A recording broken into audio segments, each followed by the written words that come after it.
Plague Tale Innocence. What's the gameplay like?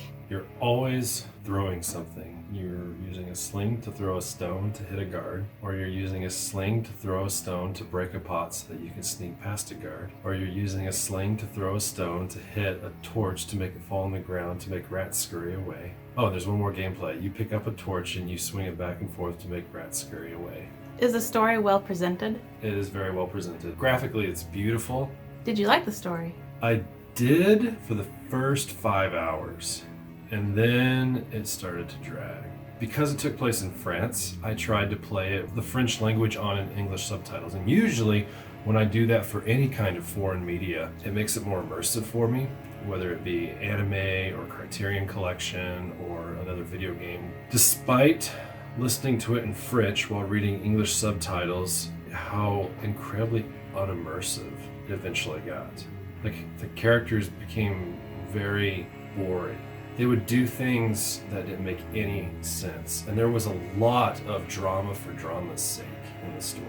The game forced me to do this horrendous deed that honestly could have just been solved if we had just taken the extra time to grab a stick and put it in the fire. I've heard it said that in psychology, humans tend to follow the path of least resistance. Typically, if there's an easier way to do something, humans will try to do that. And it's not just with humans, also with animals. In A Plague Tale Innocence, it's like you and your little brother specifically choose the hardest possible path to take for no other reason than just to make the story more traumatic than it has to be.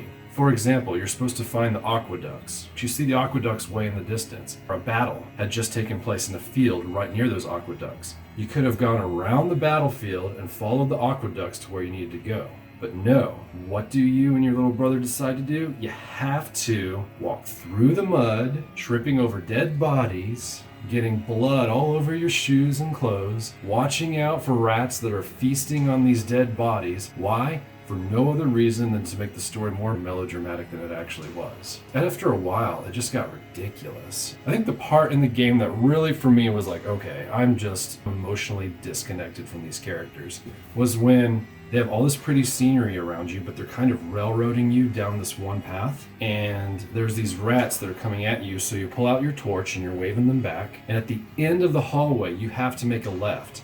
However, also at the end of the hallway where you have to go is a guard standing there, another human being. He's trying to fight the rats, he's like trying to fight them away with his torch. Well, his lantern goes out and the rats are coming to you, so you're pushing the rats towards him with this flaming torch. But the whole time the girl is like telling her little brother, don't watch, just keep your eyes closed.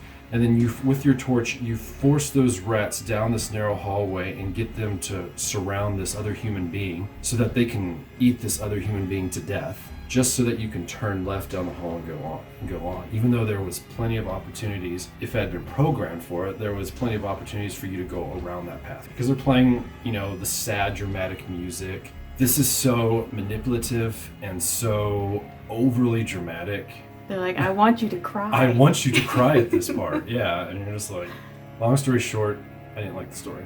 If you disliked it, why did you beat it? 2 reasons. One, I kept thinking it was going to get better, because if you look at Greg Kasabian's list of greatest games of 2019, it's like number 8 on that list. Usually, I like the games that Greg Kasabian recommends. I noticed that as he has gotten older, his taste in games and my taste in games have dramatically kind of separated. If this even makes sense, he tends to now focus on like streamlined indie, or like indie that's not even really indie because it's constantly being pushed out into the public, It's not one of those cool little games that you find on your own. It's like all the magazines are talking about this indie game, and then he tends to go for those kind of games. So back to your question, I wanted to beat A Plague Tale Innocence because I was hoping that there was some sort of redemption, or there was something towards the end of the game that really made it worthwhile. Like, okay, people think this game's really good, so maybe the ending is going to make everything else make sense. The second reason why I still continued with it, even though I was completely disconnected from these characters, especially for digital copies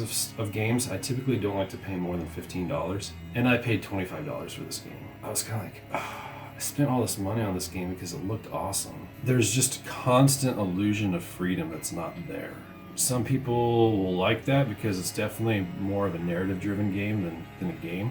One thing I would like to point out about the game that I think is definitely a feather in its cap is I thought the music was fantastic. Like, I think it was like your typical orchestra instruments, but it was played in such a way that was like so dark and mysterious. It's just too bad, in my opinion, that the story couldn't hold as well as it did, considering that the gameplay was so shallow. When it comes to gameplay, it's very shallow. Your character gets experience points, which you can put into to develop certain skills, provided that you have certain items. So it's like a crafting / skill tree. What would you rate A Plague Tale: Innocence? I'll give it a 7.6. The thing about the game is just, and I kind of had the same problem with Batman Arkham City, is just how mediocre it was. The first 5 hours of the game were the most enjoyable parts of it, but then after that, it just dragged. And the game was too long.